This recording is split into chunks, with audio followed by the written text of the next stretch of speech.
Hey, what's up, everybody? It is a warm Tuesday morning. It is currently 47 degrees, going to be high around 57 uh, about noon, and then it's going to start cooling off quick into the evening. And there is some chance of rain this afternoon. 6:03 is the sunrise, and 7:34 is the sunset. And so let's jump right in. We got to cover some ground before the end of the week. We're in John chapter 19, and um, we're going to pick up in verse 4, right? John chapter 19 and verse 4. Pilate went out again and said to them, "See, I am bringing him out to you, that you may know that I find no guilt in him."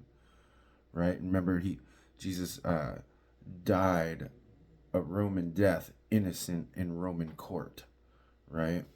Um, and we looked at the political power of the Jews to sway the Roman government, the Roman court. Um, so Jesus came out wearing the crown of thorns and the purple robe. And remember, they put that on to ridicule him, the crown of thorns and the purple robe, because he was accused of being king of the Jews. All right, and certainly no Roman governor who was subject to Caesar would ever consider anybody else king, okay, of anybody. um, and wearing the crown of thorns and the purple robe, and Pilate said to them, "Behold the man," right? And as opposed to the king with an army or deity, right? So he's trying to um, say, here is a man. He's not God, and he's not a king. Um, Behold the man. When the chief priests and the officers saw him, they cried out, "Crucify him, crucify him." Pilate said to them, "Take him yourselves and crucify him, for I find no guilt in him." Okay? So innocent in the Roman court. He finds no guilt in him. The Jews answered him. Now, here the Jews, it probably means the Jewish religious leaders and the people that followed them. It's not necessarily meaning the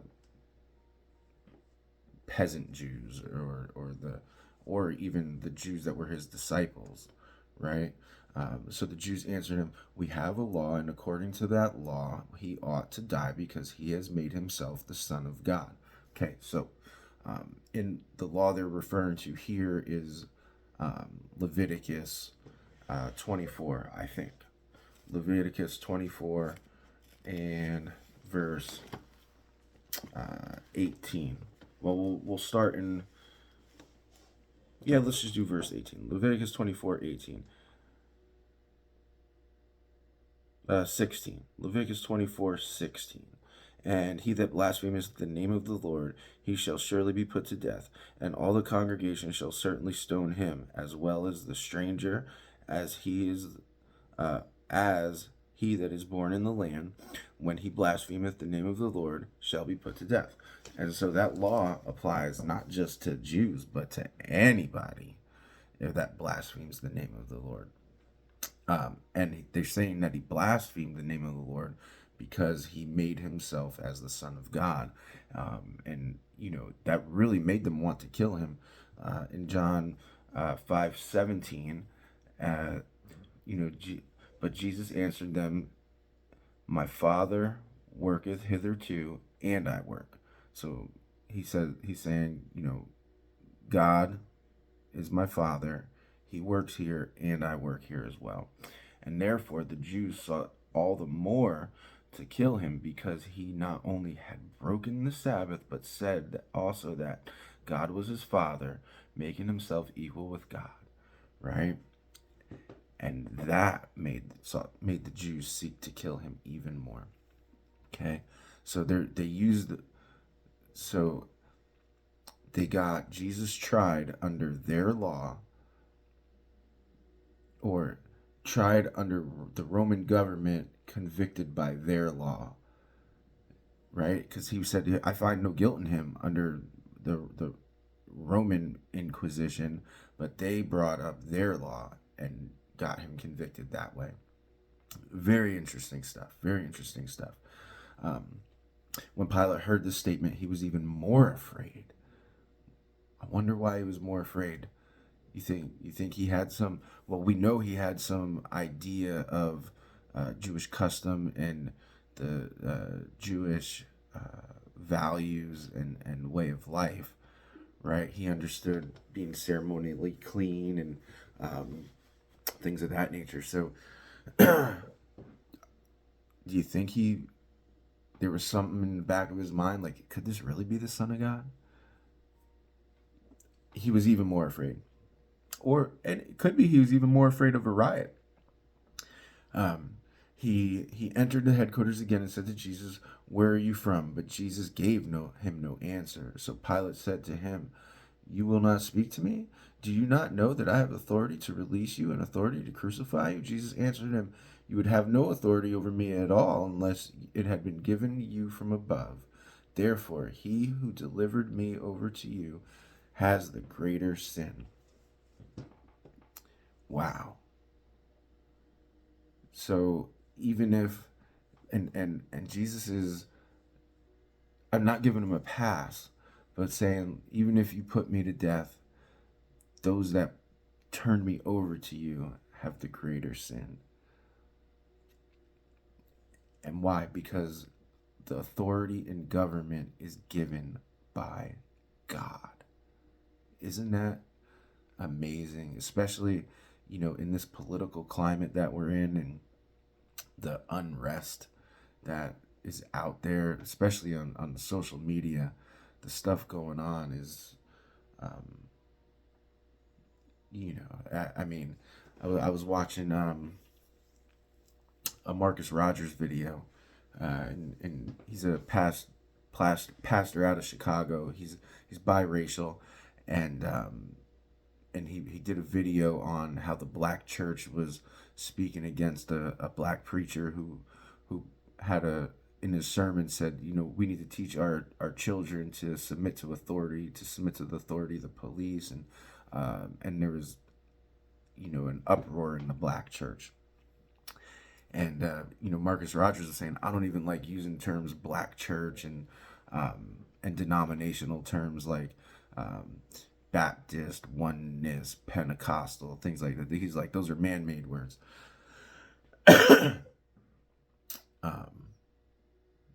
And you know what? I forget where I was even going with that. All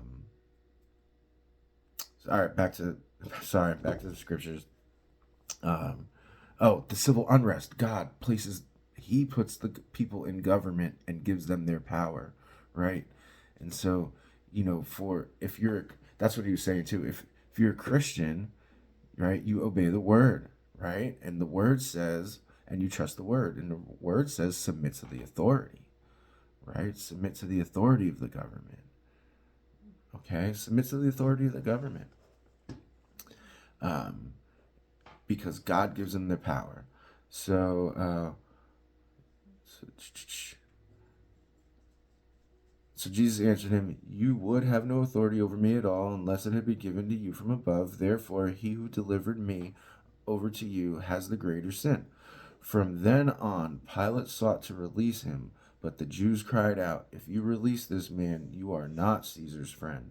Everyone who makes himself a king opposes Caesar." So they use their own. So the Jews used Romans' own values and cultural system against him to get him to crucify Jesus. Now, you think he was starting to turn into a believer, old Pilate?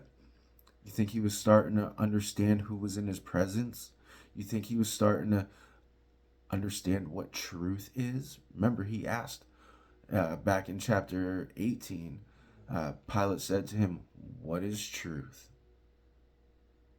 That's chapter 18, verse 38. What is truth? So you think he's starting to see the truth? He's starting to hear the word. Hold on, I'm going to sneeze. You think he's starting to hear the word from the Lord and start to have a little seed starting to sprout in his heart? And see how the word works? And maybe there's a little bit of faith, like, wow, this really could be the Son of God. This really could be the Christ. Um,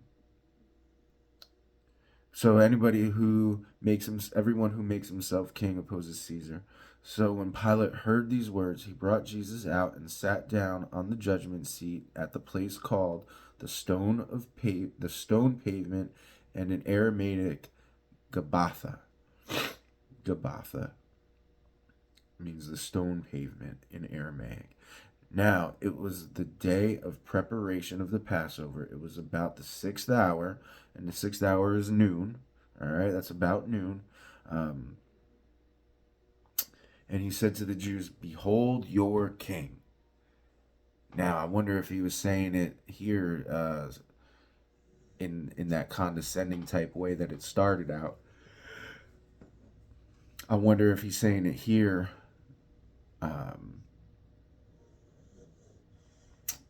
in a more literal manner. "Behold your king." They cried out, away with him, crucify him." Pilate said to them, "Shall I crucify your king?" The chief priests answered, "We have no king but Caesar." Whoa. Isn't that something? That the Jews, as proud as they were, I'm talking the religious leaders who supposedly are the, it says the chief priests answered, "We have no king but Caesar." Not we have no king, but God. All right, our God is our king, or anything. They said we have no king but Caesar. So who do they actually serve? Right? Who do they actually serve? So he delivered him over to them to be crucified. So they took Jesus, and he went out bearing his own cross to the place called the place of a skull, which in Aramaic is called Golgotha. Now, I want to go over here to Luke chapter 23. Ooh, we're running out of time. Might not get into this. So Luke, yeah, we're gonna try Luke chapter 23, picking up in verse 26. "And as they led him away, they laid hold upon one Simon, a Cyrenian, coming out of the country, and on him they laid the cross, that he might bear it after Jesus." And verse 27, "And there followed him a great company of people and of women, which also bewailed and lamented him." Bewailed and lamented Jesus. "But Jesus, turning to them, said, Daughters of Jerusalem, weep not for me, but weep for yourselves and for your children. For behold, the days are coming in the which they shall say, Blessed are the barren and the wombs that never bear, and the paps which never gave suck. Then shall they begin to say the mountains. Then shall they begin to say to the mountains, Fall on us, and to the hills, cover us. For if they do these things in a green tree, what shall be done in the dry? And there were also 2 other malefactors led with him to be put to death. And when they were come to the place which is called Calvary, they were crucified with him and the malefactors, one on the left and one on the right hand, and the other on his left." Now, then he says, "Father, forgive them, for they know not what they do." And they parted his raiment and cast lots. So that part right there takes place right here, somewhere in verse 17, before getting into verse 18. All right, you guys, there was a lot there. We covered a lot of ground. Can't wait to jump back in this tomorrow. Praying for all of you.